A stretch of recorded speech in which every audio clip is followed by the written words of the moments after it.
आज हमने पढ़ा नीति वचन चौथा अध्याय और उसकी 24वीं आयत से 27वीं आयत तक। इसमें लिखा है, टेढ़ी बात अपने मुंह से मत बोल और चालबाजी की बातें कहना तुझसे दूर रहे। यानी कि हम देखते हैं संसार में बहुत सारे लोग हैं जो दूसरों को इम्प्रेस करने के लिए या अपने से ऊंचे पद वालों को अपने फेवर में करने के लिए क्या करते हैं, चालबाजी की बातें करते हैं, है ना। ऐसी बातें बोल मतलब भले ही वो मन से वो चीज़ें ना सोचते हो लेकिन सामने मुंह पे दिखाने के लिए अच्छे बनते हैं, है ना। या कुछ भी मतलब दूसरों कई बार क्या करते हैं, किसी दूसरे का नुकसान करने के लिए किसी और को क्या करते हैं, अपने हक में करना चाहते हैं। तो ये सब बातें करना क्या कह रहा है परमेश्वर का वचन कि तुम टेढ़ी बातों को अपनी मुंह से ना बोलो और चालबाजी की बातें करना क्या रहे, तुमसे दूर रहे। 25वें आयत में लिखा है, तेरी आंखें सामने ही की ओर लगी रहें और तेरी पलकें आगे की ओर खुली रहें। यहाँ पर क्या लिखा है कि हम आगे की ओर देखें, है ना। इसका उदाहरण हम कहाँ देखते हैं, लूत की ज़िंदगी में देखते हैं। लूत के पूरे परिवार की ज़िंदगी में जब परमेश्वर ने सदोम और अमोरा को नष्ट किया, आग और गंधक वहाँ पर बरसने लगी, उससे पहले परमेश्वर ने क्या कहा, परमेश्वर के दूतों ने लूत से, उसकी पत्नी से, उसकी लड़कियों से कहा कि तुम क्या करना, आगे ही देख के दौड़ते जाना, पीछे मत देखना, ठीक है। तो जब लूत की पत्नी ने क्या किया, पीछे की ओर देखा तो वो क्या बन गई, नमक का खंबा बन गई। तो क्या है कि परमेश्वर का वचन हमें ये सिखा रहा है कि हम भी आगे की ही बातों को देखें, पीछे की बातों को हम ना देखें। क्योंकि अगर हमें बनाया नहीं गया कि हम पीछे की चीज़ों को देखें। हमसे भले ही कई बार शैतान क्या करता है ना, हमारी ज़िंदगी में हमारी पुरानी बातों को ला करके हमें डिस्टर्ब करना चाहता है कि हम क्या हो जाएं, परेशान हो जाए। क्योंकि जब हम पुरानी बातों को देखते हैं, पुरानी बातों को सोचते हैं, तो वो ज़्यादातर टाइम हमें क्या देती हैं, दुख ही देती हैं। हमें खुशी का बिताया हुआ समय है वो कम याद आता है और दुख का समय ज़्यादा याद आता है, या वो चीज़ें ज़्यादा याद आती हैं जो हमने गलत करी होती हैं। तो परमेश्वर का वचन यशाया में यहाँ तक कहता है कि अगर हम अपने पापों की क्षमा मांग लेते हैं तो परमेश्वर का वचन कहता है कि मैं तुम्हारी जो गलतियाँ उनको अपनी पीठ के पीछे फेंक देता हूँ और फिर मैं उन्हें स्मरण भी नहीं करता। तो जब हमारा परमेश्वर हमारी बीती हुई बातों को स्मरण नहीं करता तो वो हमसे भी यही अपेक्षा करता है, यही चाहता है कि हम भी क्या करें, कि आगे की ओर ही हमारी आंखें क्या रहें, लगी रहें, कि हम परमेश्वर के साथ साथ चलते रहें, परमेश्वर के मार्ग में आगे बढ़ते जाएं, है ना। हमारी पलकें आगे की ओर ही खुली रहें। ऐसा ना हो कि हम पीछे की ओर देखें, पीछे की ओर हमें नहीं देखना है। पीछे की ओर देखेंगे तो सिर्फ क्या है, हमारे लिए दुख होते हैं, उन चीज़ों से परेशानी मिलती है। हमें क्या करना है, उन चीज़ों से सबक ले करके आगे बढ़ते चले जाना है। और अगर हमसे कोई गलतियां हुई हैं तो उनके लिए उन गलतियों को दोबारा ना करें, ऐसा अनुग्रह किससे मांगना है, परमेश्वर से मांगना है। क्योंकि हम अपनी सामर्थ्य से कुछ भी बदल सकते नहीं हैं। हम क्या कर सकते हैं, लेकिन जो आगे आने वाला समय है उसको परमेश्वर में होकर के हम अपने लिए एक अच्छा समय बना सकते हैं, परमेश्वर के साथ, परमेश्वर के आत्मा में होकर के।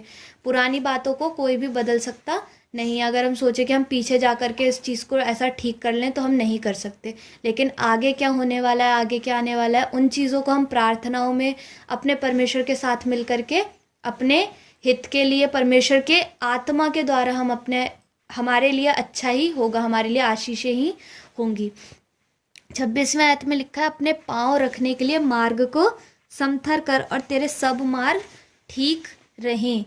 यानी कि यहाँ पर लिखा है तेरे सब मार्ग ठीक रहें, और लिखा है अपने पाँव रखने के लिए मार्ग को समथर कर। यहाँ पर किससे कह रहा है, परमेश्वर हमसे कह रहा है। ये नहीं कह रहा है कि मैं तुम्हें समथर बना करके दे दूंगा। क्या कर रहा है, कह रहा है कि तुम लोग समथर करो खुद से, है ना, अपने आप सुधार करो अपनी जिंदगी में।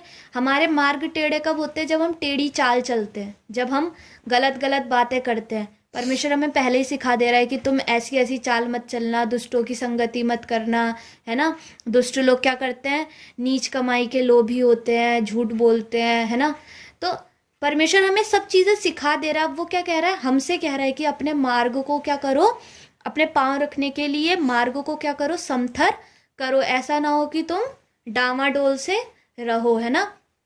कि कहावत भी कहते हैं जो दो नाव में पैर रखते हैं वो क्या करते हैं, डूब जाते हैं। कि हम एक पैर अपना कहाँ रखें, पाप में रखें, दुनियावी बातों में रखें, और एक पैर मसीह में रखने की कोशिश करें, तो हमारा उससे कुछ भी फायदा नहीं होगा। हमें क्या करना है, अपने पाँव रखने के लिए मार्ग को समथर करना है।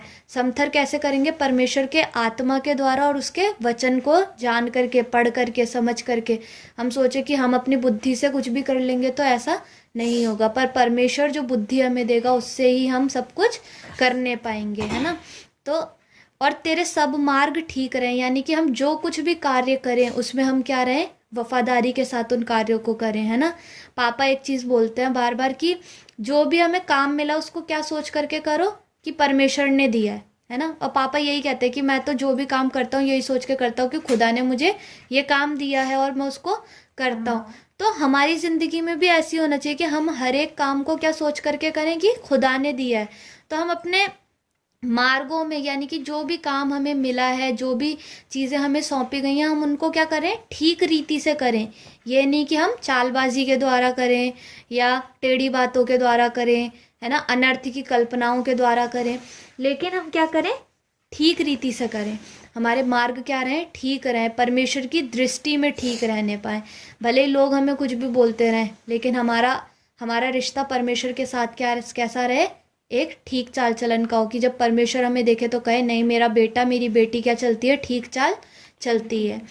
लिखा है 27वें आयत में, ना तो दाहिनी ओर मुड़ना और ना बाईं ओर, अपने पाँव को बुराई के मार्ग पर चलने से हटा ले, है ना।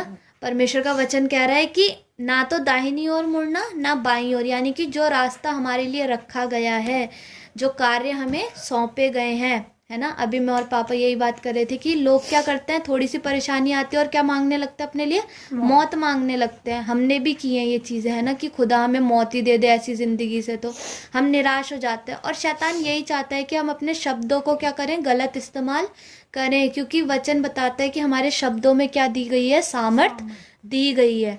तो शैतान चाहता है कि हम अपने लिए गलत बातें कन्फेस करें, हम गलत बातों को बोलें, लेकिन परमेश्वर क्या चाहता है कि हम सही बातें अपनी ज़िंदगी से करें, सही बातों को बोलें, सही बातों को कन्फेस करें। इसीलिए परमेश्वर बार बार कहता है कि मत डरो, मैंने संसार को जीत लिया है, मत डरो, मैं तुम्हारे साथ हूँ। क्यों? क्योंकि परमेश्वर ये बताना चाहता है कि परिस्थितियाँ ऐसी ज़रूर होंगी कि हम क्या करेंगे, डर जाएंगे, हम घबरा जाएंगे, लेकिन परमेश्वर कह रहा है कि उन परिस्थितियों में क्या करो, तुम डरो मत, मैं तुम्हारे साथ हूँ। तो हमें ये नहीं करना है कि हम परिस्थितियों को देख करके हम दाहिनी ओर मुड़ने लगे, बाईं ओर मुड़ने लगे, लेकिन हमें क्या करना, उस रास्ते पर चलते जाना। और किसको अपने साथ लेकर के चलना है, परमेश्वर को, यीशु मसीह को, है ना, पवित्र आत्मा को। और लिखा, अपने पाँव को बुराई के मार्ग पर चलने से हटा ले। और यानी कि इसका मतलब है कि हम खुद से ही डिसीजन लेते हैं बुराई पर चलने का भी और बुराई को छोड़ने का भी, है ना। हमारा इंडिविजुअल डिसीजन होता है। हम पत्रियों में पढ़ रहे थे ना कि परमेश्वर तो चाहता ही है कि हर एक जन क्या कर जाए, बच जाए। परमेश्वर की तो इच्छा ही यही है, वचन में लिखा है कि परमेश्वर की तो इच्छा यही है कि हर एक का उद्धार हो। लेकिन ये उस व्यक्ति पर निर्भर करता है कि वो क्या चाहता है अपनी ज़िंदगी में। वो चाहता भी है बचना, वो चाहता भी है खुदा की इच्छा पर चलना, या नहीं चाहता है ना। अगर पापा परमेश्वर में सही चल रहे हैं, मम्मी सही चल रही हैं, उसका मतलब ये नहीं है कि मैं बच जाऊंगी। मेरे को बचने के लिए मेरे को सही रीति से चलना पड़ेगा, है ना। वचन में लिखा है कि हर एक जन को क्या करना पड़ेगा, अपना अपना हिसाब देना पड़ेगा, अपना अपना न्याय चुकाना पड़ेगा, परमेश्वर के सामने खड़ा होना पड़ेगा अपने अपने न्याय के लिए। तो हम ये नहीं कह सकते कि तुम तो कर रहे हो या कोई और तो मेरे बदले कर रहा है, ऐसा नहीं है। हमें खुद से करना है, हिसाब देना है, सबको अपना हिसाब देना है। और हमें ध्यान रखना है कि हमारे पाँव कैसी चाल को चल रहे हैं, क्योंकि इंसान अपने हर एक कार्य को खुद से अच्छी रीति से जानता है कि वो कैसी चाल चल रहा है। भले ही वो दुनिया से झूठ बोल ले, दुनिया के सामने अच्छे नकाब लगा ले, लेकिन अपने अंदर वो जानता है कि वो कैसा है ना। तो जो भी हमारे अंदर अगर कमियां हैं, घटियां हैं, उनको हम क्या करें, छोड़ें। हमारे लिए क्या है, बदलने का समय। और उसमें हमारी सहायता कौन कर सकता है, केवल परमेश्वर का रूह कर सकता है, प्रभु यीशु मसीह का अनुग्रह कर सकता है ना। तो हम मांगे खुदा से कि खुदा बाप कोई भी ऐसी बात हमारे मुंह से ना निकले, हम कभी चालबाजी की बातें ना करें। हम क्या करें, हमेशा आगे की ओर आपको रखते हुए अपने सामने हम क्या करते जाएं, आगे बढ़ते जाएं। कभी हम बुराइयों को ना करने पाए। जब हम परमेश्वर को आगे रख करके अपनी ज़िंदगी में चलेंगे तो बुराई करना हमसे दूर हो जाएगा अपने आप ही। तो परमेश्वर हम सभी को आशीष दें और अपनी महिमा के लिए इस्तेमाल करें। आमीन। जीवन मिलया मिलया आशीष ठहरी ठहरी बरकत आई आई है खुदा। हो जीवन मिलया मिलया आशीष ठहरी ठहरी बरकत आई आई है खुदा। हो बंधन टूट गए गम भी मुक गए अथरू सुख गए खुदा।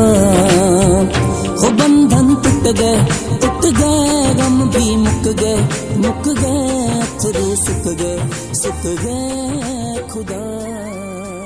हो जीवन